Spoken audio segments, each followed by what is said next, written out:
Aujourd'hui, j'ai 3 minutes pour vous montrer comment réaliser un magnifique fond de tarte. Recette de pâte sucrée pas à pas pour réaliser les meilleures tartes de vos vies. Allez, c'est parti. C'est par mélanger tous les éléments secs ensemble. On va ensuite sabler le beurre et la farine, c'est-à-dire qu'on va les mélanger ensemble jusqu'à obtenir une texture de sable. On ajoute ensuite l'œuf pour amalgamer et on obtient une boule de pâte. On récupère ensuite notre pâte qu'on dispose sur un plan de travail fariné. À l'aide de la paume de votre main, vous allez tirer la pâte de cette manière devant vous et la rassembler. On va effectuer ça 3 ou 4 fois.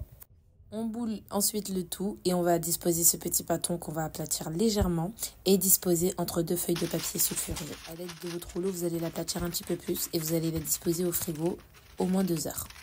On va ensuite se munir d'un cercle à tarte qu'on va beurrer. Petite technique pour beurrer votre cercle très rapidement. On récupère notre pâte au frigo. On va fleurer le plan de travail avec un petit peu de farine. On va l'étaler jusqu'à obtenir une épaisseur d'à peu près 1,5 cm. N'hésitez pas à bien fleurer votre plan de travail entre chaque étape pour pas que ça colle, surtout s'il fait chaud. On va ensuite détailler un cercle plus rond que le cercle à tarte. Et on va débarrasser les chutes. Étape importante, si vous partez sur une cuisson à blanc, n'hésitez pas à piquer votre tarte pour pas qu'elle gonfle. On va ensuite fariner la pâte, la rouler sur le rouleau et on va la dérouler dans notre cercle à tarte avec un plan de travail fariné. L'étape cruciale, on va foncer notre moule à tarte. On soulève la pâte en la ramenant au fond du moule et en serrant les bords. Vous allez ensuite pincer la pâte de cette manière sur le haut du cercle à tarte. Et enfin, muni d'un rouleau, vous allez le passer sur le cercle à tarte pour éliminer l'excédent de pâte. On élimine l'excédent et on va faire remonter la pâte de cette manière. Puis, à l'aide de vos 3 doigts, vous allez faire un joli petit bord de tarte de cette manière. Mais c'est absolument facultatif. C'est juste si vous voulez vous la raconter un petit peu. Mon fond de tarte est prêt.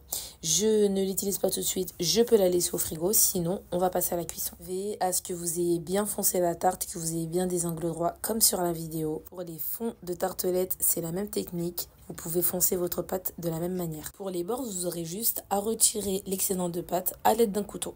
Pour les fonds de tarte, vous avez 2 options. Vous pouvez effectuer une première cuisson et au bout de 10 minutes, préparer une petite dorure pour en napper la tarte et remettre à cuire pendant 10 minutes supplémentaires. Ça va vous permettre d'obtenir une tarte bien brillante, bien lisse, toute jolie, super sympa pour les photos. Évidemment, se passer de la dorure et cuire sa tarte en une fois et obtenir un joli fond de tarte.